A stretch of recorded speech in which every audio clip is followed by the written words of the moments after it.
대한민국 최고의 방송 스픽스의 자랑 역제대 용사들 오늘 순서 시작하겠습니다. 선거운동 하신다고 너무 고생을 하신 우리 강덕구 의원님, 신속대응 단장님인데 지금 신속대응 너무 많이 하고 오셨습니까? 이 방송에는 신속대응이 안 됩니다. 시작하자마자 박수를 치는데 박수 칠 준비를 지금 잘 못하고 있는데 강덕구 의원 모셨습니다. 어서 오십시오. 감사합니다. 스픽스 여러분 만나서 반갑습니다. 예. 2,000명에서 시작하는데 조만간 2만 명으로 빡 끌어올리겠습니다. 알겠습니다. 지금 2,600분 들어오셨는데 오늘 동접까지 신경을 쓰는 신속 대응을 해주신다. 야, 대선 때 신속 대응 단장 하셨는데 혹시 지금 연정부지사 그전에 경기도의원 지금 국회의원도 지금 재선입니다. 지금까지 맡았던 자리 중에서 가장 높은 자리 아니었습니까? 신속 대응단이 매일 방송에 나와가지고 발표하고 이슈 주도하고 이렇게 하셨는데 정말 고생 많이 하셨습니다. 제가 3년 전에는 그야말로 나홀로였는데 이제는 선대위에서 역할을 했습니다. 역할을 했는데 결론적으로 말씀드리면 사실은 모든 의원들이 그리고 모든 선대위원들이 하나가 돼서 이런 성과를 냈고요. 그리고 그 성과에는 국민 여러분들이 만들어 주신 겁니다. 다시 한번 스픽스 시청자 여러분 감사합니다. 아유, 예, 고맙습니다. 이거 혹시 스픽스에서 저를 칭찬한 줄 알았는데 그게 아니고 시청자 여러분 감사합니다. 오늘 여러분 덕분에 저희들이 조금 전에 145만 명 구독을 달성했습니다. 야, 양인용 선생님 감사드리고요. 양인용 선생님 화이팅입니다. 고맙습니다. 엄브레드님 오늘도 오셨네요. EJK님 스픽스 역전 용사들 좋아 이렇게 하고 계시고요. 상록수님께서는 강덕구 의원님 잘하고 계십니다. 그리고 상다오메님 반갑습니다. 이야, 지금 자기의 뭐 큰일 하실 거라고 별똥별바라기님은 아마 지역구 안양 만안 지역구 주민이십니까? 아니면 진심으로 강덕구 의원을 살아가시는 전국적인 우리 유권자 중에 한 분이십니까? 너무 반갑고 고맙습니다. EJK님 와 좋다 이렇게 해주셨는데 오늘 열심히 방송 한번 해보겠습니다. 제대로 취재했습니다. 고발뉴스 대표 이상호 기자 오셨습니다. 안녕하세요. 오늘 잘해야 됩니다. 안 보는 사이에 우리 이상호 기자님이 헤어스타일도 그렇고 완전히 달라졌어요. 한국을 탓해. 요즘 스타 됐어요. 저분은 고발뉴스 적고 요즘 이마뉴스 하는데요. 이마뉴스가 밤 11시에 더 잘 됩니다. 고발뉴스 구독, 좋아요. 여러분들 꼭 우리 동지를 가진 우리 스픽스 구독자들은 고발뉴스도 함께 구독한다. 감사합니다. 자, 요즘 제가 오늘 인사 추천제도 장차관 추천제도를 보고 가장 먼저 생각났던 분입니다. 신용환 교수님 어서 오십시오. 춘천 북도에서 바람이 불고 있다고 얘기 들었습니다. 예, 바람이 불고 있고요. 많이 붑니다. 자, 그리고 오늘 이 방송을 위해서 강수영 변호사가 여러분들께 가장 빠른 신속한 정보 전해드리겠습니다. 어서 오십시오. 안녕하세요. 야, 고추알몸님 고맙습니다. 중이님 145만 축하합니다. 이렇게 했는데요. 정말로 바깥에서 이재두 회장님이라는 분이요. 매일 실시간으로 저희들 방송 모니터링하면서 정말로 좋은 의견 많이 주시는데 그분께서 정말로 미세하게 저희들이 바로잡아야 할 것 늘 이렇게 말씀 주셔서 진심으로 감사의 말씀 드린다는 것 한 번 더 강조하겠습니다. 자, 4,000분 정도 들어왔으니까 이 정도면 시원하게 출발해서 오늘 여러분들과 함께 2만 명으로 달려가 보겠습니다. 박수 한번 더 치고 시작하겠습니다. 야, 오늘 대한민국이 이제 난리가 났습니다. 아침에 일꾼 찾기 프로젝트를 한다고 대통령실에서 강유정 대변인이 밝혔는데 전국적으로 지금 SNS 온라인 난리가 났습니다. 이 사람 장관시켜주세요. 이 사람 차관해주세요. 이 사람 꼭 발탁하세요. 라면서 전국적으로 무슨 큰 바람이 일고 있는 것 같은데요. 강유전 대변인 어떤 얘기했는지 직접 들어보시겠습니다. 이재명 정부는 오늘부터 일주일 동안 진짜 일꾼 찾기 프로젝트를 진행합니다. 국민주권정부의 국정 철학을 실질적으로 뒷받침하는 인사 추천 제도입니다. 이번 인사 추천 대상은 장차관과 공공기관장 등 대통령이 임명할 수 있는 주요 공직입니다. 인사혁신처가 운영하는 국민추천제 홈페이지에 추천 글을 남기거나 이재명 대통령의 공식 SNS 계정 또는 이메일 openchoice@korea KR로 쪽지나 편지를 보내주시면 누구나 참여할 수 있습니다. 야, 이제 누구나 참여할 수 있다고 하니까요. 제가 가입한 단톡방에도 장관 한 사람 추천해야 되겠다고 하는데요. 막 확 이렇게 불이 붙어 가지고요. 난리도 아니고요. 제가 충청도에도 지금 딱 보니까요. 신용환 교수 올려야 된다고 지금 막 엄청 올라오고 있어요. 근데 사실 신용환 교수님 같은 분이 제일 불리해요. 예. 네, 아주 불리한 조건입니다. 왜냐하면 제주가 너무 많아요. 예. 뭐 국정 상황실로 가도 되고 국정원으로 가도 되고 뭐 경제부처로 가도 되고 워낙 제주가 많으니까. 근데 제가 오랫동안 지켜봐왔잖아요. 중소기업청 야. 딱입니다. 자, 딱입니다라고 하는 것을 일단 추천해 주세요. 네, 지금은 이제 뭐 추천하는 백 필요 거예요. 없습니다. 네트워크 필요 없습니다. 아는 사람 찾지 말고요. 이상호 기자님 방통위원장으로 댓글 엄청나게 있었어요. 자, 그것도 추천해 주시죠. 저는 안 됩니다. 왜냐하면 그 청와대에서 밝힌 바에 따르면 숨은 일꾼을 찾는다고 돼 있어요. 예. 저는 너무 한 번도 숨어본 적이 없기 때문에 저는 안 되는 걸로. 신용환 교수님도 이미 다 알려질 대로 알려진 공인이신데, 근데 여기서 중요한 건 이재명 정부가 국민 주권 정부라고 했잖아요. 그러니까 국민들 누구나 다 우리 국민 주권 정부의 주인공이 될 수 있고, 그리고 또 함께 일하는 주체가 될 수 있다. 이런 상징적 메시지고요. 실제로 발탁을 통해서 대한민국 국민은 누구나 다 직접적으로 일의 중심이 될 수 있다라는 사례를 만들어 갈 겁니다. 사실은 지금 뭐 세계사 쪽으로도 되게 의미 있는 실험이거든요. 예. 이게 뭐 우리끼리 장난 삼아서 뭐 단톡방 같은 데서 지난 내란 시기에 너무 지루하니까 탄핵 결정까지.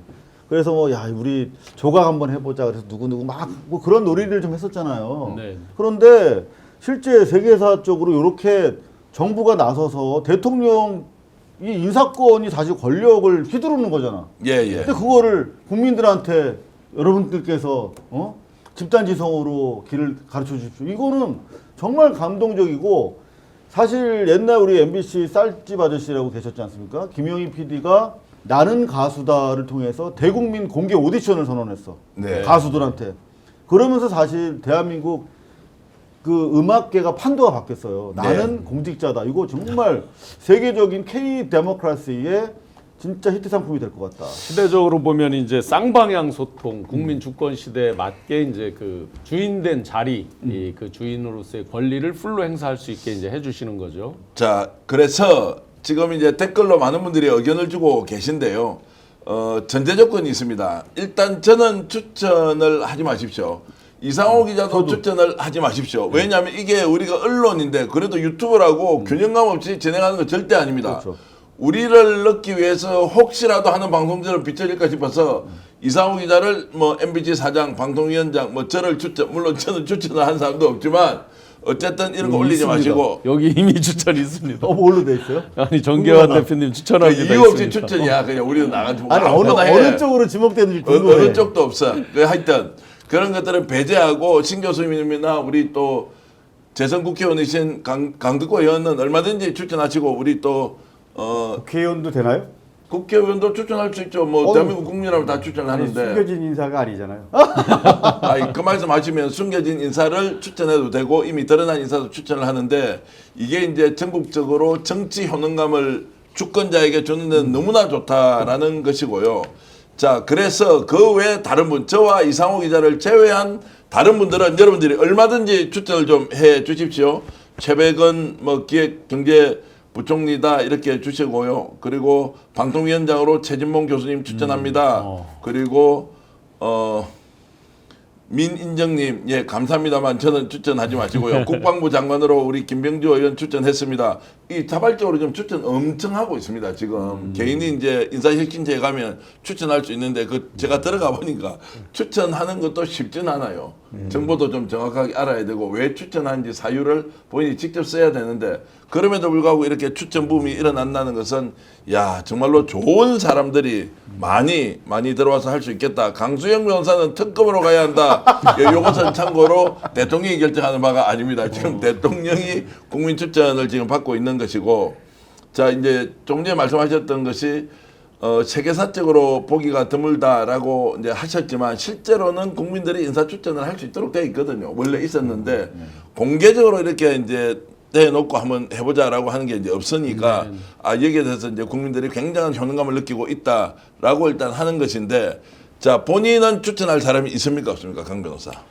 저는 개인적으로 예. 좀 젊은 사람들이 많이 추천이 됐으면 좋겠거든요. 네. 제가 생각하는 마음속에 1순위는 김상욱 의원입니다. 김상욱 의원. 예. 와.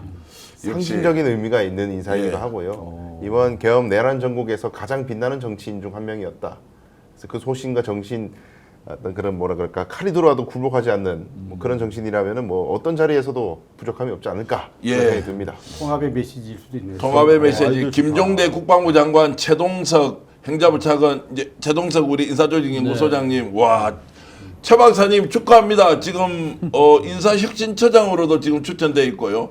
또 행자부 차관으로도 최동석 소장님 추천돼 있는데 혹시 이 방송 보고 계시면 저한테 그래 전화 한 통 주십시오. 이렇게 국민 추천 제도가 되니까 평소에 하셨던 말씀을 다 귀담아 듣고 있던 우리 애청자들이 이렇게 진심으로 추천하지 않습니까? 얼마나 아름다운 모습입니까? 방통위원장 강진구 기자 이렇게 올라왔고요. 그리고 법무부 장관 김용민 여러분들이 이렇게 주고 계시고 김상욱 의원님 아주 좋습니다. 이렇게 하셨고요. 뭐 기왕에 이렇게 하는 김에 우리 강덕구 의원은 어디다가 추천을 좀 해주면 좋겠는지 이상욱 기자가 한번 말씀해 주십시오. 저는 국회의장으로 추천드리고 싶은데 그건 그 대상이 아니, 아니잖아. 예. 아니 대통령이 임명하는 게 아니니까요. 예, 근데 사실은 제가 국회의원 된 다음에 관료들을 직접 좀 만나잖아요. 근데 관료들이 기본적으로 정치인, 의원들을 약간 좀 우습게 보는 경향들이 있습니다. 예, 예. 그래서 저는 관료가 특수한 경우를 제하고는요. 장관 되는 것에 대해서 이제 좀 인식이 바뀌어야 된다. 예, 예, 맞습니다. 저는 이 관료 카르텔이 어떻게 보면 70년대, 80년대만 하더라도 의미 있는 힘이었지만 이제는 바뀌어야 된다. 그리고 또 교수가 그 다음에 순위잖아요. 그 부분도 좀 바뀌어야 된다.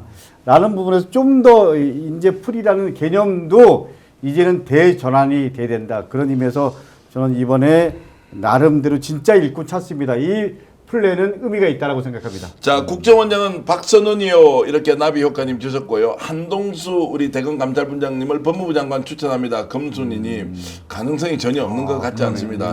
최진봉 교수님 영어 엄청 잘하는데 외교부 장관 어떠시냐고요. 이상호 기자 MBC 출신인데 KBS 사장으로도 추천하고 계시고요. 김용민 의원 법사위원장 좋다.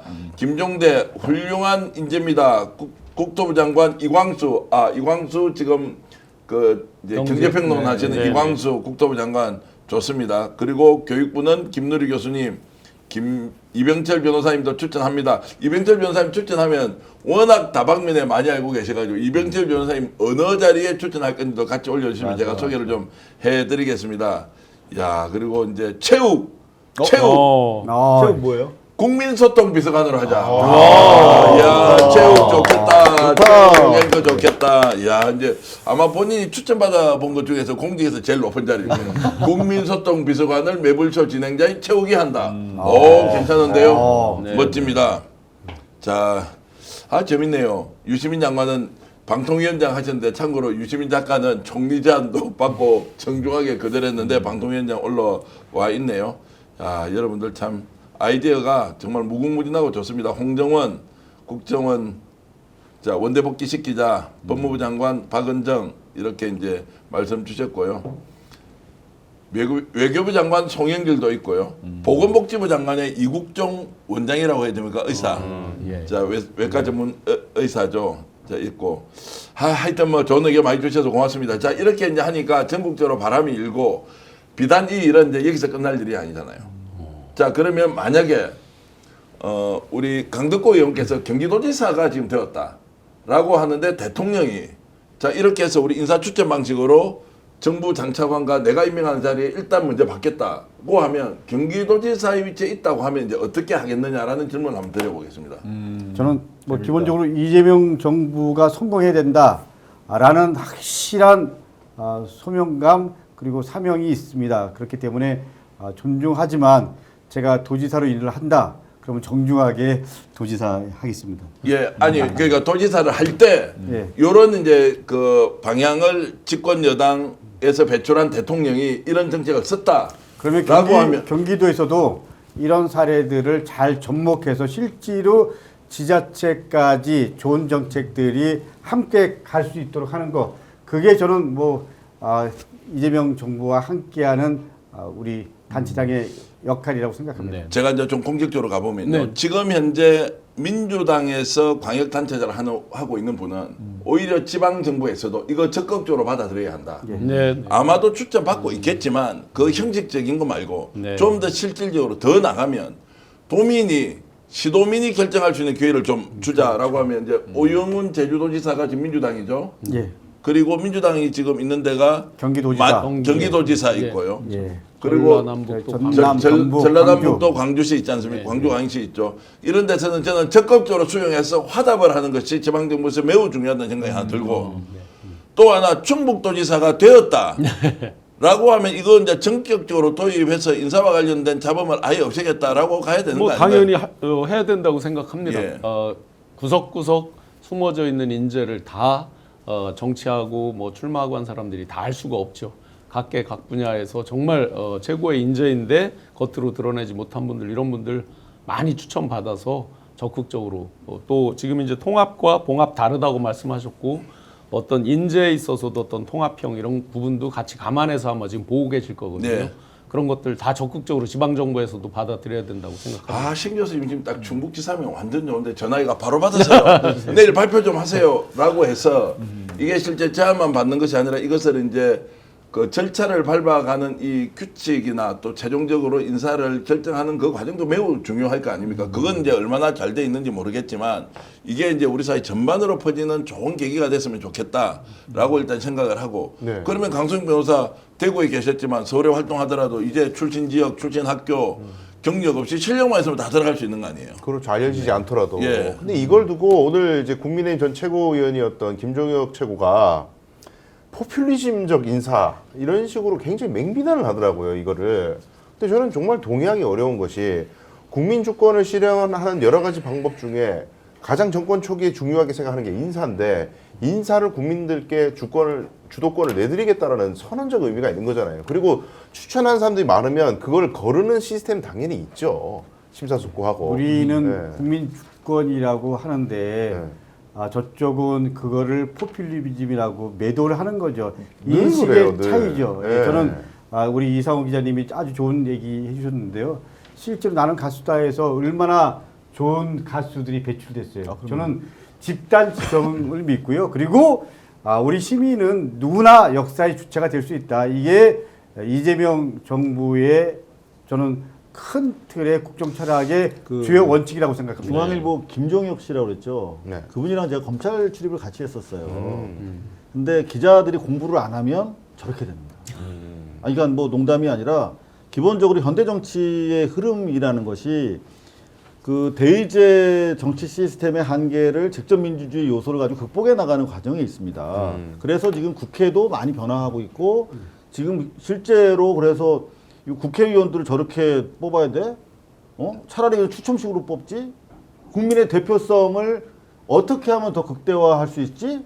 뭐 그런 거 아닙니까? 그래서 실제로 관료제도 역관제로 지금 이를테면 그 정권 획득하면 그 떡 나눠 먹기로 이렇게 해왔잖아요. 그 과정에서 권력이 빛을 발하는 것이고. 근데 그런 것들 현대 정치적 그 한계를 극복하는 대단히 좀 엄청난 실험인데 이거를 김종혁 그 기자처럼 공부 안 하면 내면의 진위를 모르는 거예요. 실제로 오늘 보도된 내용을 보시면 저는 깜짝 놀란 게 뭐냐면 이게 그냥 파퓰리즘의 이벤트가 아니에요. 내용을 보면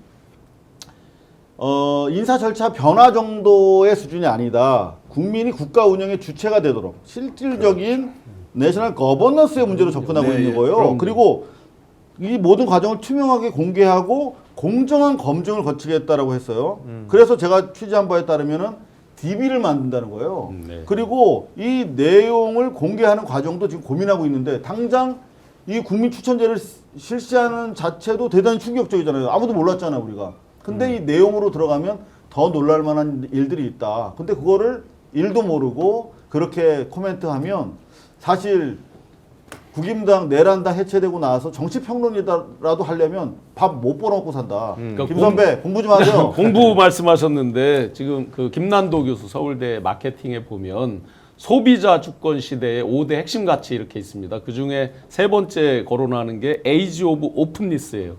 쌍방향성으로 열려 있는 시대죠. 유튜브 크리에이터들이 생산을 하기도 하지만 또 유튜브를 보기도 하잖아요. 생산자가 소비자가 되고 소비자가 생산자가 됩니다. 주권자가 선거를 하기도 하고 주권자로서 본인이 추천도 하고 심판도 하고 쌍방향성을 충실하게 주권자로서의 그러니까 마케팅에서도 적용되는 것을 지금 정부 운영에 있어서 다 시장 논리 충분히 적용해서 하는 아주 굉장히 세계사적인 그런 사건이라고 하실 정도로 그리고 거버넌스, 내셔널 거버넌스의 문제로 승화, 소화하고 있는 거죠. 굉장히 중요한 의미가 이 있습니다. 제도가 말씀하십시오. 노무현 대통령이 경선 제도를 처음 도입했습니다. 그 전까지만 하더라도 어떻게 보면 지분을 갖고 있는 소위 중진들이 나눠먹기식 공천을 했죠. 저는 노무현의 경선은 정치의 큰 변혁의 하나의 기제였습니다. 지난 총선 때 이재명 대표가 철저하게 국민 공천 그래서 국민 경선으로 갔잖아요. 그것도 또 다른 혁신이었습니다. 권리당원, 당원 주권주의라는 입장에서 그런 흐름 속에서 국민들과 시대 정신을 함께했던 의원들은 살아남고 여전히 권력은 엘리트들이 해야 된다. 그리고 몇 사람이 엘리면 권력의 중심이어야 된다. 이렇게 생각하고 시대 정신을 망각하는 의원들은 역사 속으로 사라졌다고 생각합니다. 맞습니다. 그렇기 때문에 저는 좀 전에 말씀한 김종혁 의원 같은 경우는 국민의힘의 일반적인 인식의 사고입니다. 여전히 엘리면 대한민국은 소수의 엘리트들이 그리고 소수의 정치인들이 이끌어 가야 된다. 그래서 이런 시도를 그야말로 포퓰리즘이라고 매도하는 건데 이렇게 세상의 흐름을 모르는 국민의힘은 결국 이런 식으로 역사 속으로 정리될 수밖에 그렇죠. 없다라는 걸 분명히 말씀드립니다. 그리고 국민 추천제라고 해서 국힘이 예전에 그 총선 때 국민 추천제 이래가지고 공천을 마치 오픈하는 듯이 그게 포퓰리즘입니다. 그게 포퓰리즘은 그 차이가 뭐냐면은 과정을 공개를 안 한다는 겁니다. 과정을 공개를 안 하면 결과만 보는데 거기다 국민자를 갖다 붙인다고 해서 국민들이 참여했는지 안 했는지 어떻게 알아요? 그러니까 지금 이재명 대통령이 하는 건 그거하고는 질적으로 다르다 이 말씀을 드립니다. 이복 선생님 고맙습니다. 충북은 신용암 교수님 강주요 이렇게 하시는데 이름이 좋습니다. 복이 많은 순이님 고맙습니다. 이복 선생님 이렇게 해주시고요. 그리고 신용암 신인규 인재입니다. 장영욱 선생님 감사합니다. 자 최강욱 공수처장 추천 엄청 많거든요. 최강욱 의원 공수처장인데 최강욱 전 의원이 방송 나와서 한 20번 이야기했을 겁니다. 본인은 지금 공직을 맡을 수 없다 지금. 공무단위권이 없고. 공무담임권, 피선거권 박탈되는 상태인데 저는 최강욱 의원이 꼭 적정한 시점에 국민 통합 차원에서 정말로 사면복권이 돼야 된다고 저는 강력하게 생각하는 사람 중에 한 명인데 그것은 이제 혼자만 할 수 없기 때문에 그런 시기가 되면 정말로 최강욱 의원도 공직에서 제대로 역할을 하면 좋겠다 이렇게 이제 생각을 하고 있습니다. 참고로 송영길 전 대표도 같은 입장이라는 맞습니다. 걸.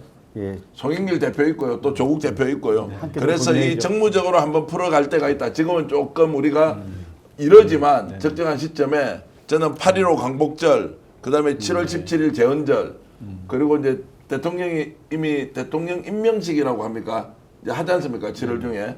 자, 저런 여러 가지 상황을 고려했을 때 우리나라에서 직접 국가 발전에 기여할 수 있는 분들은 폭넓게 열어놓고 그것도 여야 진보 보수 문제가 아니고 정말로 기회의 공간을 이재명 대통령이 꼭 열어주시면 좋겠다 이런 말씀을 드리고요.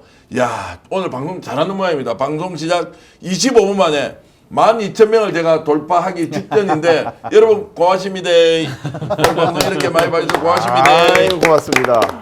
자 좋아요 눌러주시면 더 고맙습니다. 자 좋아요 좀 많이 눌러주십시오. 지금 3.86 왜 그렇게 웃어요? 요즘 이렇게 열심히 안 하면 감동을 안 먹고 요즘은 또 편안하게 일상으로 돌아가신 분들이 많아가지고 와 유튜브 방송하기 어렵습니다. 그래도 우리는 지치지 않고 끝까지 최선을 다하겠습니다. 여러분 믿어 주십시오. 그리고 많은 분들 추천하시고요. 자 이 말씀 좀 드려보겠습니다. 국민들이 직접 추천하는 제도가 정착이 되면 이제 국민도 공부해야 되지 않습니까? 아무나 추천할 수 없지 않습니까? 친소관계 추천한다고 될 일이 없지 않습니까? 집단지성이 발휘되기 때문에.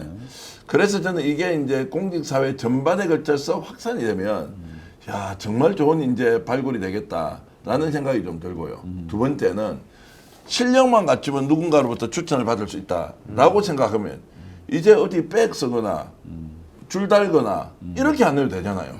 이게 정말로 공정사회로 가는 핵심이고 기회를 누구한테 줄 수 있다는 것이니 저는 다른 어떤 정책보다 외교도 중요하고 민생도 중요하고 다 중요하지만 우리 국가를 혁신한 차원에서 사람을 귀하게 여기고 발굴하는 이 제도는 꼭 이재명 정부가 안착시켰으면 좋겠다는 생각이 들어요. 그러니까 저는 조금 전에 이제 세계사적 의미 그리고 정치사적 의미에서 이번 실험의 위대함에 대해서 말씀을 드렸는데 사실 현실 정치적으로도 저는 이게 나름대로의 묘수다, 신의 한 수다 이런 생각이 들어요. 뭐냐면 아시다시피 주변에 정말 능력 있고 명망 있는 분들인데 지금 인사청문회라고 하는 것이 도대체 왜 하는 건가라고 느낄 만큼 모욕 주기라든가 상처내기 실제로 이 자리에서 저 사람이 제대로 이 역할을 잘 할 수 있는가라고 하는 부분에 집중이 돼야 되는데 그냥 정치적으로 기스내기에 치중하는 부분이 있어요. 그리고 솔직히 말씀드리면 저도 기자질 30년 차인데 어린 기자 때 저도 감당 못할 큰 칼이 있으니까 이거 막 휘두르고 싶고 그래야 하는 것처럼 느껴질 때가 있어요. 그래서 나도 뭐 장관이나 뭐 장관급 인사를 낙마시켰다. 그런 것들을 마치 저의 어떤 계급장처럼 훈장처럼 느끼던 시절이 있었단 말이에요. 근데 사실은 그런 부분 때문에 능력 있는 분들이 공직을 통해서 어떤 그 대국민 봉사를 하고 싶어도 선뜻 응하지 못하는 경우가 많거든요. 그런 차원에서 자 정말 인재야. 근데 국민들이 추천했어. 그리고 이게 한 사람 한 사람이 얼마의 추천을 받았는지는 공개 안 하겠지만 총량으로 이를테면 500만 명이 참여해서 한 600만 명이 참여해서 걸러낸 인재다라고 했을 경우에 과연 이 부분에 대해서 지금 뭐 야당에서 준비를 하고 있겠습니다. 야당에서 기스를 내려고 했을 때 엄청난 나름대로의 명분을 가지고 출발하는 것이기 때문에 오히려 좋은 인사를 초빙하는 데도 상당히 유인책이 되지 않을까 그런 생각도 해봅니다. 네. 한 가지만 더 말씀드리면 제가 경기도에 부지사로 있을 때 예를 들면 상급 개방직, 뭐 4급 개방직 이렇게 새로 채용을 할 때가 있습니다. 근데 그럴 때 다 인사혁신처에서 상급 개방직 그러면 경력은 뭐 4급 몇 년 이상 또 뭐에 몇 년 이상 이런 게 다 조건이 나옵니다. 근데 기존의 그런 조건이라면 이 제도가 시행되는 게 상당히 어렵습니다. 그래서 이런 조건들을 어떻게 혁파할 거냐에 대한 고민이 필요하다고 생각을 하고요. 두 번째 필요한 건 좀 전에 우리 이 기자님 말씀하신 대로 지난번 우리가 강화문에서 또 안국동에서 시민들이 나와서 여러 가지 개인의 의견, 시국과 관련된 그리고 윤석열 정권과 관련된 얘기들을 했을 때, 야, 이 대단한 시민들이다. 이런 감동을 받았잖아요.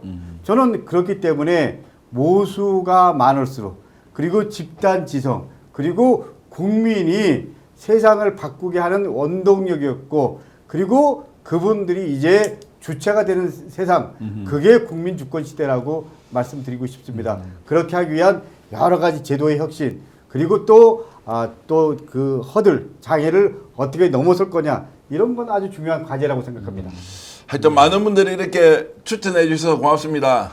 저를 추천 안 해주셔도 배가 이렇게 부르고 좋은 거는 이제 국민들이 정말로 모든 우리 좋은 정치인들, 선량들을 대통령한테 이렇게 추천할 수 있는 길이 열려 있다는 것만 그렇게 해서 내가 딱 타자를 치면서 컴퓨터에서 SNS에서 추천했다라고 하면 그 추천 자체가 또 나에게 주는 이 자부심 같은 게 남다를 것입니다. 자, 이 방송 보신 분들 생방송으로 오늘 역전용사를 진행하고 있고요. 2025년 6월 10일입니다. 화요일 저녁인데 댓글창에서 여러분들 의견 주시는 거 화이팅 좋습니다. 그런데 안 싸우기.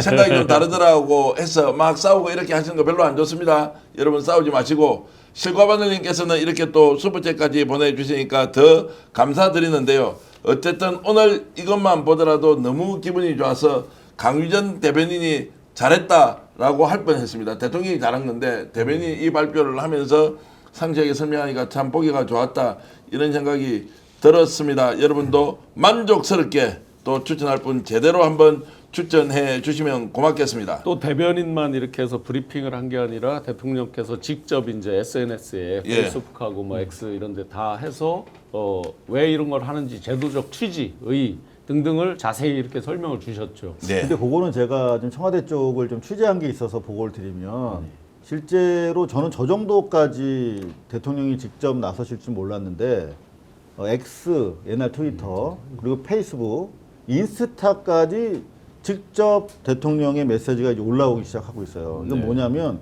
사실 이번 뭐 수석이라든가 청와대 수석 인선 과정에서 대통령을 믿어달라 그 얘기를 하고 싶었던 것 같아요, 대통령은. 근데 실제로 대통령은 모두의 대통령을 이제 선언하고 나섰지 않습니까? 그러다 보니까 대단히 좀 절제된 멘트로 인선 배경을 설명할 수밖에 없는 거야. 근데 우리 촛불혁명의 동지들 그리고 민주당 적극 지지자들 입장에서 저 사람들 우려됩니다. 아니되옵니다. 이제 그런 주장들이 많이 나왔지 않습니까? 실제로 그 사람 자체를 반대하는 것이 아니라 더 우리 이재명 대통령의 혁신적 정치 개혁에 도움이 될 만한 사람이 있지 않을까요라는 것인데 여하튼 그 과정에서 현재 소통 방식으로는 안 되겠다라고 내부적으로 상당히 고민을 했다고 합니다. 그래서 어떤 대안이 나올까 저도 궁금했는데 이제 보니까 한 군데도 아니고 세 군데 SNS를 통해서 직접 글을 올리고 대통령이 글을 올리면 그 댓글을 다 모니터를 하겠다는 거예요. 이제 뭐 비서실 죽어놨죠. 그래서 실제적으로 여론을 캐치하겠다는 겁니다. 그러니까 요 방식도 지금 언론이 주목은 하지 않고 있습니다만 대통령의 직접 국민과의 소통이라고 하는 측면에서 대단히 새로운 정치를 시도하고 있다. 그리고 소통 방식에 대한 부분도 우리 정기현 대표님도 지난번 선거 와중에 후보 만나셨잖아요. 네, 예. 이 소통 채널을 다양화하고 그리고 세상의 변화 속에서 그 새로운 변화에 대한 어떻게 보면 대응을 잘 하고 있는 거죠. 말씀하신 대로. 그렇기 때문에 저는 큰 틀의 통합과 새로운 변화의 수용, 그 속에서 역사의 진전, 그리고 그 중심은 국민이다. 이런 메시지가 함의됐다고 생각하면 되실 것 같습니다. 자, 대통령이 이제 직접 듣겠다는 의미도 있고, 그리고 주변 사람들한테 일을 좀 덜 주겠다는 의미도 있고요. 그리고 직접 소통을 해서 이제 국민들과 만난다고 하는 것인데, 어찌됐든 이제 그런 것들이 대한민국을 획기적으로 바꾸는 출발점이 된다. 13,000분 들어와 계십니다. 감사합니다. 고맙습니다. 자, 그런데 우리가 좀 더 속도감 있게 나가야 될 주제가 하나 있습니다. 바로 윤석열에 대한 이제 수사인데, 특검이 통과되고 오늘 특검 통과에 대해서 심의 의결이 됐다는 내용. 강유정 대변인이 2번 우리 방송에 나오는 건 좀 이상하긴 한데 그래도 오늘 특검이 심의 의결이 됐다라는 내용 직접 한번 들어보시겠습니다. 이재명 정부가 1호 법안으로 세계 특검법을 심의 의결한 건 지난 6.3 대선을 통해 확인된 내란 심판과 헌정질서 회복을 바라는 국민 여러분의 뜻에 부응하는 조치입니다. 또한 그동안 대통령의 거부권에 막혀 제대로 행사되지 못했던 국회의 입법 권한을 국민께 다시 돌려드리는 의미도 포함됩니다. 이재명 대통령은 헌정 수호와 민주주의 회복에 대한 국민적인 열명이 특검법 의결 및 공포 과정에 담겨 있음을 강조하고 특검을 통해 진상과 진실이 투명하게 규명되기를 희망한다고 밝혔습니다. 자, 전 의원 오전에 이제 전해졌고 신 교수님 오후에 바로 국회의장이 또 나서서 바로 특검 추천하라고 이렇게 이제 결정을 이제 발표를 했습니다. 네. 매우 속도감 있게 달려가고 있습니다. 네, 실제 일각에서는 혹시 국무회의에서 거부권 기존에 이제 윤 정권에서 임명된 사람들이 거부하면 어떻게 하냐는 우려까지도 있었죠. 일각에서 그런 것들은 일도 이제 걱정할 사항이 아니었고 아주 스피디하게 가는데 마침 이제 정부와 국회 전부 지금 내란에 대한 진상 또 세 가지 특검 전체에 대한 그 진상 규명의 의지 이런 것들이 확인돼서 참 좋습니다. 자, 그러면은 혹시라도 오늘 국무회의에서 국무위원들이 반대를 했으면 통과가 안 되는 겁니까? 어떻게 됩니까? 만약에 진짜로 뭐 거부권을 한다 황당해지는 거죠. 다시 그러면 윤석열로부터 임명받았던 장관들이 다 동의를 해줬다는 거네요. 특검에 대해서. 그렇죠. 이제 그렇습니다. 법무장관이랑 이제 국정원장도 표결에 참여하나요? 표결 아닐 거예요. 어찌됐든 예. 간에 일단 핵심적 인사들은 걸러냈기 때문에 큰 문제는 없었을 것으로 예상을 했습니다만 그래도 그것도 굳이 따지면 정치적 의미가 국무회에서 의결을 했는데 그 국무위원들이 동의를 했다는 것은 윤석열이 임명한 사람이 윤석열 김건희에 대한 특검에 동의를 해준 것이니까 상징성이 있다고 봐야 되는 거 아닌가요? 뭐 상징성 있죠. 그리고 스피디하게 처리했다라고 말씀하셨는데 어떻게 보면 전 정상적으로 돌아가고 있다 이렇게 생각을 하시면 될 것 같고요. 그리고 사실은 윤석열 정권 하에서 임명된 뭐 장관들이지만 시대의 흐름, 대세 그리고 역사적 당위성이라는 부분에서 이제 정신 차린 거죠, 뭐 그런 거 아닌가요? 맞습니다. 자, 그렇게 되면 이제 속도감 있게 가는데 이런 와중에 강 변호사, 예. 자, 공수처와 경찰도 특검이 통과되고 이제 특검이 임명이 될 텐데 특별검사가 네. 이런데도 그냥 멈추지 않고 계속 고속 수사를 하고 있으면 이건 또 어떻게 봐야 됩니까? 그럴 수밖에 없는 것이 지금 공수처가 됐든 경찰이 됐든 검찰이 됐든 수사하고 있던 것들이 다 특검이 출범하면 넘어가게 돼 있습니다. 그럼 특검 입장에서는 자료를 받잖아요. 근데 특검이 자료를 받았는데 너무 허술하다. 시간은 엄청 길었는데 갖고 있는 시간에 대비해서 건질 게 없다. 그러면 모든 기관들이 초비상 상태일 수밖에 없어요. 특검에서는 또 사건 브리핑을 하면서 현재까지 진행된 수사 과정들을 수사의 실질일까요? 뭐 실적이랄까요? 브리핑할 수도 있어요. 그럼 굉장한 거거든요, 이게. 그래서 지금 제가 그때도 비유했던 것이 방학 끝나기 직전에 애들이 그 탕부생활 숙제 몰아서 하듯이 지금 이제 계약을 하면 담임 선생님이 방학 숙제 검사를 한단 말이죠. 그럼 담임 선생님이 특검이다. 그러면 이 각자 수사기관들은 자기들 명운을 걸고 이제껏 쭉 미루고 캐비넷에 처박아놓고 있다가 이제 특검 넘어가게 생겼으니까 전부 다 뭐 하는 척하고 막 압수수색 엄청 하고 지금 앞다퉈서 뭔가 열심히 하는 액션을 보이고 있다. 그래서 아마 특검으로 안전하게 자기들의 기관의 존속을 위해서라도 열심히 하는 모양은 끝까지 유지할 겁니다. 자, 열심히 하는 모양을 유지하는 겁니까? 열심히 해서 만들어 놓은 자료를 특검 수사를 좀 더 속도감 있게 하기 위해서 제공한다. 당연히 제가 이제. 보기에는요 네. 하는 척이 아니고요 모양이 아니고요 실질적으로 특검으로 넘어가기 전에 성과를 내지 않으면 그럼요. 조직이 존폐와 연계되어 있기 때문에 네. 성과를 낼 수밖에 없다고 생각하고요. 실제 보따리를 예, 잘 만들어 줘야 돼요. 더 특검에. 잘 아시겠지만 네. 예를 들면 검찰이 갖고 있는 캐비넷에 꺼낼 것도 이젠 꺼내기 시작할 겁니다. 그렇기 때문에 윤석열 부부나 그동안 우리가 내란 뭐 관련해서 포함해서 속속들이 드러날 수밖에 없다라는 게 저나 우리들 생각입니다. 사실상 지금 재판이 진행되고 있지만 이 재판을 거의 전면적으로 다시 해야 되는 수준의 것들이 나올 수가 네. 있겠죠. 비화폰, 서버, CCTV, 특히 안가의 CCTV 이런 것들에 따라서 그들이 그렇게 블로킹했던 이유가 있죠, 분명히. 그러면 거기에 왔다 갔다 한 사람들이 누구냐에 따라서 정말 지금 진행되고 있는 재판을 다시 해야 될 수도 있는 거죠.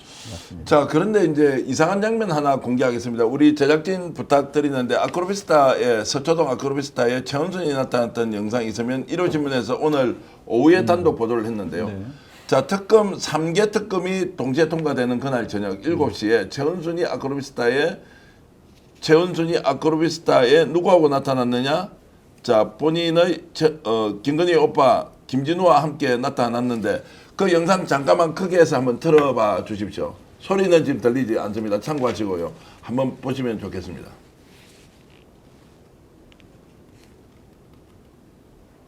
저 사람이 최은순입니다.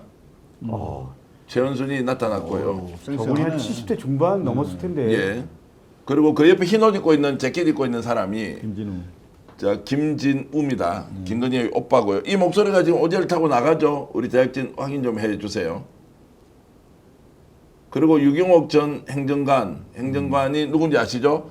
자, 코로나 컨텐츠부터 용산 대통령실에 들어서 가장 직원에서 이제 김건희의 비서 역할을 했던 사람이고요. 네. 자, 그날 7시에 저렇게 들어가서 밤 10시에 나왔는데 자, 뭐 때문에 그러면 모였느냐? 그날 이제 특검이 통과됐습니다.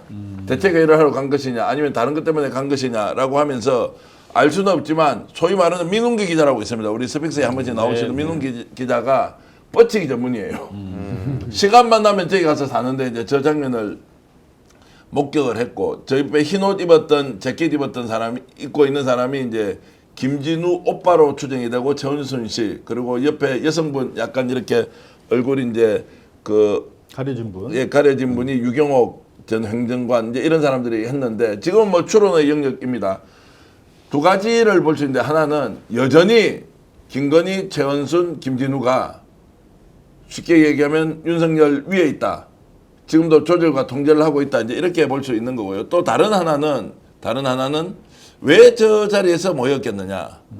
사과 박스 하나, 배 박스 하나를 들고 사과랑 갔다. 배박스를 김진우 씨가 들고 갔어요. 맞습니다, 맞습니다. 어떻게 좀 추정하신 거? 우리 지금 또 제철 과일이 아니잖아요. 예, 그러니까 최은순 그거는 전문이고 우리도 지적을 많이 했지만 제철 과일이 아니라는 것이 의원님 굉장히 중요한 예, 멘트입니다. 예, 뭐 말을 못하게 하기 못하지만 예. 분명히 뭐 저분들이 돈이 없어서 제철 과일 아닌 거를 먹을 이유가 없잖아요. 사과 배를. 근데 그 안에 뭐가 있냐가 중요한 것 같습니다. 그죠? 네. 자, 그 위에서 올라가서 뭔가를 할 때 퍼포먼스를 했을 수 있죠. 그러니까 사과배는 어떤 행위에 꼭 필요하지 않습니까? 이제 이런 것들로 의심을 지금 이제 하는데요. 어찌됐든 저렇게 지금 모여 있다는 것 자체가 놀랍지 않느냐. 강승 변호사의 촉으로 보면 어떻습니까? 놀라운 거는 그 하나만 더 말씀드리면 지금 이제 유경옥 씨도 실제 압수수색을 당했잖아요. 요 서빙고동 D 아파트 지금 이사 갔다고 합니다. 네. 같은 날 사실은 이제 압수수색을 당했었죠. 코바나하고 요 아크로 압수수색하는 날 같은 날 이제 했습니다. 그러면서 이제 샤넬 백하고 뭐 목걸이의 소재 이런 것들을 쭉 찾는 일종의 이제 다 피의자들이잖아요. 지금 이 사람들이 다 만나서 늘 입을 맞추고 말을 맞추고 다 할 수 있는 거잖아요. 이게 지금 내란 우두머리랑 이게 있을 수가 없는 일이죠. 그 시기를 우리가 보면은 특검법 통과한 당일 저녁이잖아요. 그리고 우리가 입장을 바꿔서 생각해 보면은 특검이 지금 겨누고 있는 것은 이 가족 일가의 모든 비리를 다 파헤칠 수 있는 권한을 부여했잖아요. 특검법이. 그러면 입장 바꿔서 제가 최은순이라도 그날 저녁에 잠이 오겠습니까? 당장 모여가지고 비상회의 해야 되는 거죠. 그러니까 저 박스 안에 뭐가 있을까? 다양한 해석이 있을 수 있지만 뭐 한 가지 가정 중 하나는 저 다양한 자료들이 있을 수 있겠죠. 그런 거 같이 펼쳐놓고 자 우리 이거 어떻게 수습할 거냐? 도대체 특검의 수사 범위가 어디까지 갈까? 우리가 가지고 있는 중에 정리된 게 뭐가 있을까? 말도 맞춰야 되고 자료도 맞춰야 되고 아마 뭐 자주 모일 거예요. 이번 한 번이 아니라 아마 비상이 걸렸다 그렇게 보입니다. 그 윤석열이 여전히 그 지금 친윤 정치인들의 배후에서 연락하면서 이렇게 지내고 있다는 말씀하실 수 있나요? 네네. 뭐 윤석열 지금 그 이제 이들이 당권도 지금 걸려 있잖아요. 원내대표 당권 이런 게 걸려 있잖아요. 그럼 친윤들이 지금 다니면서 전국을 다니면서 정치인들을 만나요. 내년 지방선거에 출마할 사람들을 만나고 또 자기가 당대표로 나가겠다는 사람들이 다녀요. 그 자리에서 집합시킨 다음에 뭘 하냐면 그 자리에서 전화를 걸어서 윤을 바꿔줍니다. 엊그제도 실제 그렇게 했고 그 전화 통화한 사람이 있고 그게 엊그저께 누구하고 통화했다고요? 국힘의 지방선거 출마 예정자. 지금 현역 의원은 아니고 네네네. 예정자 인자와 그리고 그걸 바꿔준 사람이 있을 거 아니에요. 그거는 공개하기 어렵습니까? 누군가가 오선 의원입니다. 그러니까 이제 자, 그런 국민의힘 얘기를 윤이랑 직접 전화하는 사람이 있고 그 사람이 이제 내년 지방선거에서 영향력을 보여주기 위해서 내 뒤에 네. 윤이 있어라고 윤이 있다. 보여주기 위해서 전화 통화를 그 지자체장 출마 예정자랑 네네. 통화하게 해줬다는 거 아니야? 네네. 실제로. 야, 그거는 예. 지금 버젓이 그러고 다닙니다. 전국을. 그러면 저 박스에 들어있는 게 예를 들면 그것과 연관될 수도 있고 아니면 지금 위기 상황 때마다 아니면 앞날에 대한 고민할 때마다 김건희 씨가 보여줬던 뭐 예를 들면 뭘 지낸다든지 그런 말씀은 하시면 안 됩니다. 예를 들면 그런 말을 하면 안 되니까. 예, 그러니까 그러니까 과일로 깎아 먹었겠죠. 뭐 저 사과배를 뭐 먹고 싶을 수 있지 않습니까? 그렇죠. 여름에도 그러니까. 이제 깎아 먹었겠지 이제라고 해야 하는데 그만큼 지금 본인들은 현재 사태를 파악하지 못한다 또는 이 상황을 넘어설 수 있다고 지금 착각하고 있는 예, 거예요. 여전히 굉장한 영향력을 행사하고 있어요, 실제로. 예. 엊그제 이제 윤곽근 변호사 나와서 출석하지 않는다라고 또 대놓고 얘기를 하잖아요. 여전히 굉장히 상황 판단을 못 하고 있어요. 이 윤과 김이. 10일 날도 출석 안 한다라고 통보했죠. 네, 네.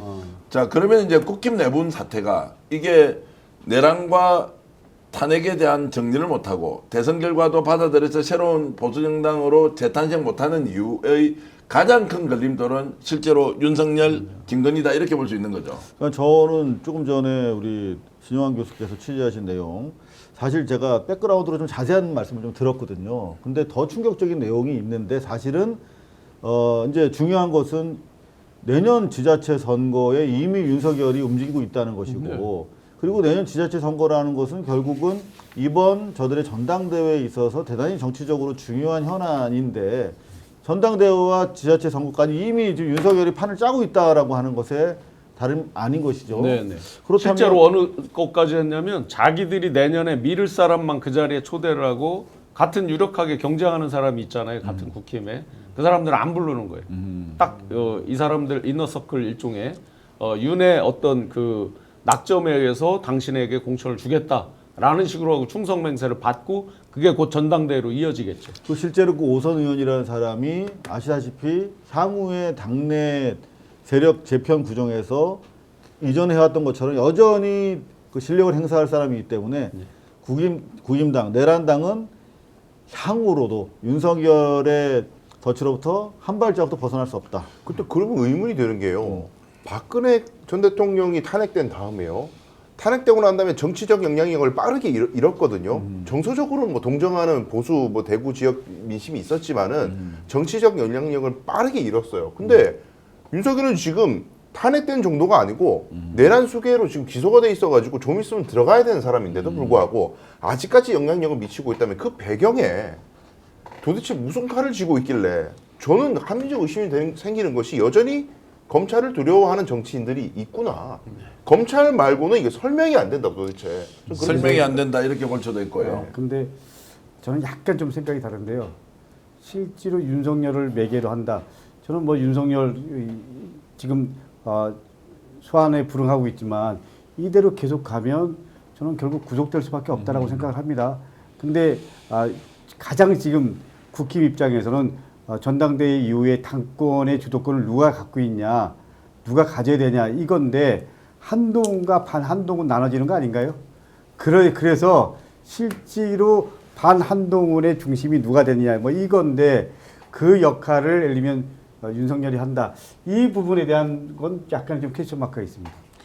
근데 저는 사실은 이번 그 대선 과정에서도 살펴보면 여전히 윤석열의 정치적 구심성이 발휘된 선거였거든요. 그러니까 지난 박근혜 때 같은 경우는 상당히 일찌감치 박근혜가 자기 잘못을 시인하고 꺾여버렸어요. 그리고 구속이 돼버렸잖아요. 그런 상태에서 치러진 선거였기 때문에 정치적으로 실력 행사를 할 수 없었던 반면에 이번 같은 경우는 결국 자충수라고 생각합니다. 저들의 탈옥 공작 때문에 윤석열이 꺾이지 않았고 그래서 여전히 컨트롤 타워가 작동하면서 20대 용역 시위자들이 양성되고 걔들이 계속 알을 까면서 나름대로 최초에는 환각, 환상, 환청이었다가 그게 실제로 구성이 돼버렸어요. 정치적인 나름대로의 그 부피감, 벌크를 가진 세력이 만들어졌단 말입니다. 그 세력이 어찌됐든 간에 그 당내 경선 과정과 대선을 거치면서 부인할 수 없는 현존하는 권력으로서 내란당에 작동하고 있기 때문에 저는 최소한 오는 전당대회까지는 윤석열이 꼴인 하더라도 이번에 보십시오. 윤석열 어제 소환당할 때도 20대, 30대들이 동원돼 왔든 뭐 자체적 조직이든 환상을 믿든 간에 상관없이 윤석열 대통령 외치고 있지 않습니까? 네. 그런 정도의 최소한의 규모의 그 프로테스트를 조직할 수 있는 정치 세력이 하나도 없잖아요, 국임당에. 2017년에 이제 속절없이 무너졌잖아요. 그런데 그 뒤에 이제 2024, 2025 오면서 김주연 그 당시에도 있었습니다. 박근혜 때도 정호성 박근혜 때 핵심 실세로 있었죠. 이들이 안에 들어오면서 야 그때 우리가 바로 인정하면서 바로 무너진 거야. 그러니까 이건 인정하면 안 돼 하면서 완전히 완강하게 사과도 안 하고 개사과 같은 것만 한 거죠. 그냥 그야말로 이제 유감 표명 정도만 됐을까 말까 하는 정도로 계속 저항하면서 오면서 일정 세력을 유지를 했고 그런데 그게 또 젖잘싸 지금 41.15라고 하는 표로 오면서 의외로 굉장히 강한 힘으로 남았다. 그다음에 리박스쿨 같은 그때 당시에 3년 전에는 잘 없었던 상대적으로 있었어도 아주 미약했거나 그게 지금 굉장히 이제 체계적으로 자리를 잡아 커왔고 하다 보니까 왜 윤석열이 다 이기고 왔다는 말을 하는지가 어느 정도 이해가 된다.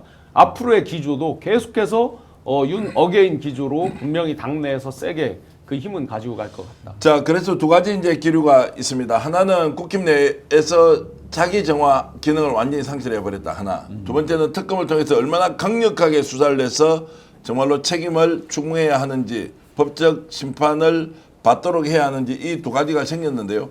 국힘은 큰일 났습니다. 김용태 비대위원장을 흔들고 흔들어서 오죽하면 김용태 비대위원장이 나와서 이런 이야기를 했겠습니까? 한번 들어보시겠습니다. 제가 개혁안을 말씀을 드렸는데 우리 당의 많은 의원들이 저에게 묻는 것이 배후가 누구냐라는 말입니다. 한동훈 전 대표하고 상의했냐, 김문수 후보의 의중이냐, 심지어는 더 나아가서 어떤 의원은 저한테 이준석 개혁신당의 후보의 지령을 받는 거 아니냐, 이런 말도 안 되는 말들을 하고 있습니다. 비대위원장의 개혁안을 가지고 어떠한 정치적 의도가 있는 것인지 해석만 한다면, 전 그렇게 해석하는 의원들이 계신다면 당의 미래는 없다라고 생각합니다. 자, 참 안타깝습니다. 당 대표지 않습니까? 비대위원장인데 비대위원장을 소위 말하는 애 취급하고 있다는 거 아니에요? 근데 본인이 저런 얘기를 하는 자체가 이제 징징거리는 것밖에 안 되는 거죠. 비대위원장으로서 이미 이제 무게감이나 이걸 스스로 상실을 한 거죠. 그걸 정치력으로 본인이 해결을 하든지 그렇게 되고 저런 말이 밖으로 안 나와야 되는 거죠. 정상적인 비대위나 비대위원장이라면 네. 정치력을 보여주고. 그래서 이미 저 배우론 자체가 누구의 배우인가? 배우론 자체가 이미 프레임이 고착화돼 버린 거죠. 저 이야기를 함으로써. 예, 그 배우가 누굽니까? 네? 지금 김용태 비대위원장이 이야기하는 배우가 누굽니까? 글쎄요, 전 셋 다한테 조금씩 모찌를 받고 있는 것 같은데. 세 줄 타기 하고 있는 것 같은데. 결국 여기에서 윤석열이 여전히 건재하다는 게 제일 큰 작용되는 힘이라고 봐야 되겠죠. 요번에 요번 대선에 한번 특징을 보자고요. 소위 친윤, 찐윤이라고 하는 의원들이 있는 지역구를 보세요. 다 압도적으로 이겼어요. 그들이 압도적으로 높아요. 이게 그들의 미래, 아주 불안정한 미래. 이게 제가 왜 자꾸 걱정을 하냐면 이게 자꾸 저희 국정의 발목을 잡아요. 자기들끼리 정리가 안 되다 보니까 자꾸 밖으로만 화살을 돌리고 이유 없이 기승전, 논리도 없이 이유도 없이 발목만 잡고 이걸로 자꾸 표출이 되기 때문에 걱정을 하는 겁니다. 자, 이런 이제 상황이 국힘에 벌어지고 있는데 자기 정화하기 어려울 것 같습니다. 자, 극우극단의 힘을 가진 윤석열 외부 세력이 국힘을 흔들어서 당대표 만들고 차라리 비대위 체제가 그대로 가더라도 개혁 세력들에게 당을 넘겨준 것은 절대 없다라고 하면서 내년 지방선거 가면 이제 영남에 있지 않느냐 이제 이런 생각인 것 같은데 꿈 깨십시오. 그럴 일 없습니다. 특검으로 이제 가게 되면 오늘 3개 특검이 이제 동시에 임명이 되는 절차의 막바지까지 이제 와 있습니다. 공포했고 국회의장이 지명해 달라고 했는데 규모가 어느 정도 됩니까? 3개 특검이 검사만 120명이고 수사관까지 합치니까 300명, 400명 가까이 될 것 같아요. 그리고 예산도 한 400억 투입해서 아예 이거 제대로 수사를 하라고 하면서 줄을 서 있다 그러고 한 70%는 이미 확보가 돼 있을 것이라고 이야기를 하는데 특검에 대한 이제 순서, 특검에 대한 속도 얼마나 지금 빨리 달릴 수 있습니까? 그 명수만 한번 제가 규모만 예. 말씀드릴게요. 검사 60명, 40명, 20명 3개 특검, 특별 수사관이 각 80명씩, 특별 검사부가 각 4명씩, 그리고 파견 공무원이 80명씩 도합해서 내란 특검 267명, 김건희 특검 205명, 해병대 특검 105명입니다. 그러니까 기간도 중요한데 기간도 2016년도보다 한 두 배 정도, 2배에서 2.5배 정도. 그러니까 60일 플러스 30일 또 필요하면 플러스 30일 더. 그러니까 제가 25년도는 170일 내로 예. 세계가 2016년도에는 2달 정도였습니다. 그러니까 제대로 특검을 통해서 밝히겠다 이런 뭐 확실한 의지인데, 근데 어떤 의원은 예를 들면 국힘 뭐 400억 예산 이거 뭐냐, 너무 이게 이렇게 어려울 때 말도 안 된다 이렇게 얘기하는 국힘 의원이 있었잖아요. 이거 진짜 어떻게 받아들여야 될지. 그 내란당 의원들 세비만 절감해도 그 정도 충분히 가능하고, 내란이 대한민국 경제에 미친 악영향과 사회적으로 끼친 폐악을 생각하면 400억이면 청소비로 대단히 최소한의 금액이다. 그리고 지금 이병철 변호사께서 내란 수계 부부에 대해서 지금 손해배상 청구가 이제 곧 들어가지 않습니까? 그건 구상권을 또 청구해도 될 수 있다 이런 생각이 듭니다. 특검 자, 시간표 쪽 말씀. 예. 시간표를 지금 예정된 시간표가 특검 임명 자체가 열흘 정도 걸릴 것 같습니다. 지금부터 한 11일에서 12일 사이에 임명이 다 완료가 돼야 되고요. 그다음에 지금 다 이야기 나오는 게 그렇게 임명이 되면은 다음 달 초부터 수사 바로 착수한다. 시간표는 이렇게 나와 있습니다. 예. 자 이제 7월 초부터 이제 수사 착수를 하는데 네. 지금 400억이 예산이 너무 많죠. 대통령은 진짜 한 끼 밥이라도 아껴서 국민들 혈세 낭비하면 안 된다고 하는데 그 400억을 썼으라도 내란 세력 척결하면은 이 윤석열 3년 동안 우리나라가 잃었던 돈으로 따지면 얼마나 되겠습니까? 100조로 해결되겠습니까? 200조 정도 날려먹었습니까? 모든 사람들이 지금 망조가 될 정도로 힘들어 죽는데 여기에서 잃었던 돈에 비하면 생수 한 병 값도 안 된다. 이걸 당연히 가서 발본색원하고 책임을 물어야 한다. 여기에 누가 이의를 제기하겠습니까? 내란 지금 예산 다른 내란 전에 자영업자가 570만이었습니다. 예. 대한민국에 2,740만 근로소득자 가운데서. 그런데 내란 이후에 불과 3, 4개월 만에 30만 명이 폐업을 했어요. 예. 그 지금 550만 명 밑으로 내려가 있습니다. 이게 400억하고 비교를 할 수 있는 거예요? 내란의 실체적 진실을 가리는 게 400억 아니라 4천억이 들어도 해야 되는 거죠. 맨 처음에 윤석열이 용산으로 옮긴다고 그럴 때 브리핑할 때 들어가는 돈을 480억이라고 했던 거예요. 맨 처음에. 그러다 이제 배로 늘어가고 배배로 곱절로 들어 지금 추산도 안 될 정도까지 됐었죠. 반드시 뭐 400억이 아깝다 말다 이런 말을 하는 자들이 내란에 동의하는 사람들입니다. 나라 망쳐먹은 용산 이전에 1조 원 이상 들었을 것이다. 국방부까지 옮기고 합창까지 옮기는 과정에서 들어갔던 그 천문학적인 돈도 따져봐야 되겠지만 무슨 국힘이 정말로 얼굴 들고 나와서 400억이 많은 돈이다 이렇게 하면 이번에 대통령 선거는 얼마 들었는데 맞아요. 본인 때문에 만든 대통령 선거는 지금 몇 천억이 들었을 거 아니에요. 4,900억 좀 넘게 들었습니다. 그러니까 그거 들게 한 그 정당의 소속 정치인이 지금 하는 말이 400억 예산이 어디냐고 에라 그렇게 해가지고 나라 망쳐먹고도 정말로 특검 누가 주도하시겠지만 제대로 수사해서 국민의 이런 저와 같은 울분을 좀 반드시 풀어주시면 고맙겠습니다. 좀 전에 우리 신용환 교수께서 자영업자 30만 폐업 말씀하셨잖아요. 근데 실제로 폐업을 하려고 그러면 대출 받은 돈을 다 갚아야지 폐업을 한다고 합니다. 근데 철거도 해야 되고. 예, 폐업을 하고 싶어도 폐업을 하지 못하는 분들이 맞아요. 30만 훨씬 더 상회한다고 얘기를 들었습니다. 더구나 인테리어도 비싸지만 인테리어 철거비도 요즘에 맞습니다. 엄청 비싸거든요. 폐업 그래서 지원금이 못한대요. 법정 상한이 400만 원입니다. 정부에 주는 게. 그런데 원상복구 의무가 있잖아요. 원상복구 하는데 기본적으로 400만 원이 훨씬 더 들어요. 웬만한 인테리어. 그래서 돈이 없어가지고 폐업을 못하고 그냥 계속 대출 받아서 꼬라박는 분들이 부지기수라는 거예요. 자, 그래서 민생지원금 문제도 빨리 결정을 해서 규모 그리고 대상을 확정해서 빨리 집행하라. 추경 정말로 집행 빨리 해야 한다. 이런 말씀 드리고요. 자고 우면하지 않았으면 좋겠어요. 이미 국민적 합의가 있고 그리고 정말로 어려운 분들 부채 탕감 해줄 수 있으면 해줘서 다시 재결 기회 만들고 우리 좀 세금 좀 더 내고 재벌에 지금 줬던 그 감세가 1년에 수십조 원씩 있다는 거 정상으로 회복시켜서 정말로 국가의 건강을 상식과 법치에 맞도록 옮겨야 한다 이런 말씀을 드리겠습니다. 특히 이 방송을 보시는 분 중에 자영업 하시는 분들 정말 많거든요. 또 현장에서 노동을 하고 계시는 이런 일용직 계신 분도 제가 뭐 통화를 했다고 이렇게 말씀드린 적도 있지만 정말로 어렵게 사시는데 일단 그분들이 그래도 이재명 정부 출범시켜 주셨지 않습니까? 그분들에게 우리가 격려의 박수는 일단 위로의 박수를 한번 더 드립니다. 힘내세요. 힘내십시오 여러분. 괜찮습니다. 이재명 정부 믿고 가서 우리 확실하게 대한민국 만들어서 여러분들의 희망이 현실이 되는 그날이 올 것이라고 저는 확신을 하겠습니다. 마지막 순간까지 14,000분이 방송을 봐주신다는 것은 역시 오늘 죽기 살기로 방송을 하고 있구나.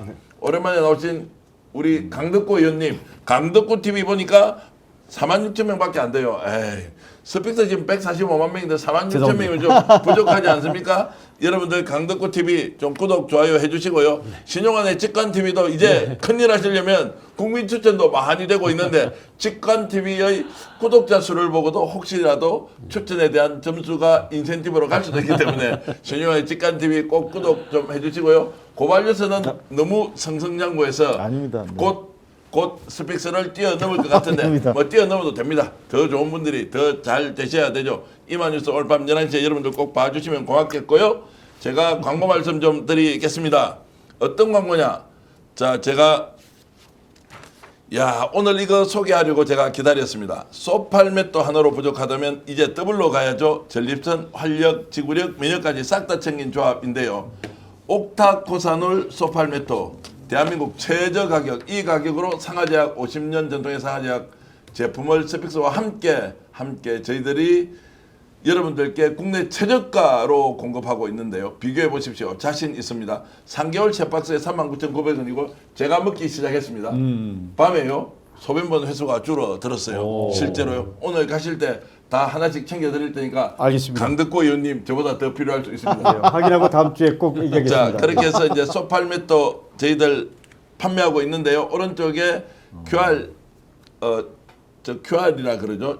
네, QR코드. QR코드 이렇게 눌러주시면 바로 들어서 구매할 수 있다. 서비스몰 회원 가입하면 3개월 제 박스에 38,900원 살 수 있기 때문에요. 여러분들 많이 애용해 주시면 좋겠습니다. 매주 하나의 좋은 상품을 국내 최저가로 정말로 공동 구매 방식으로 하는 몰을 스픽스가 여러분들께 제대로 만들어서 드리겠습니다. 새로운 시도고 정말로 소비 공동체를 한번 만들어 보겠다는 의지를 가지고 출발하는 것이니 가격과 품질 믿으셔도 좋다. 그리고 저를 믿고 39,900원 더블 소팔메토 옥타코사놀 구매해 주시면 고맙겠습니다. 인터넷 비교원 광고하겠습니다. 최대 128만 원 놓치지 마십시오. 인터넷 TV 신규 가입 시 48만 원, 휴대폰 구입 시 최대 50만 원이고요. 정수기 렌탈 시 최대 30만 원 지원을 하고 있습니다. 인터넷 가입과 동시에 알뜰폰 또는 휴대폰 새로 장만 없이 현재 쓰고 있는 휴대폰의 통신사만 변경해도 최대 30만 원 혜택을 돌려드립니다. 인터넷 성능은 거기서 거기입니다. 혜택 잘 비교해 보십시오. 비교원은 23년 동안 60만 명의 누적 가입자, 983억 원의 누적 현금 상품을 지급했습니다. 개인정보 보안도 철저해서 한 건의 보안 사고도 없었습니다. 8억 원 이상의 보증보험을 가입해 한 번도 억울한 일 없도록 준비된 인터넷 비교원입니다.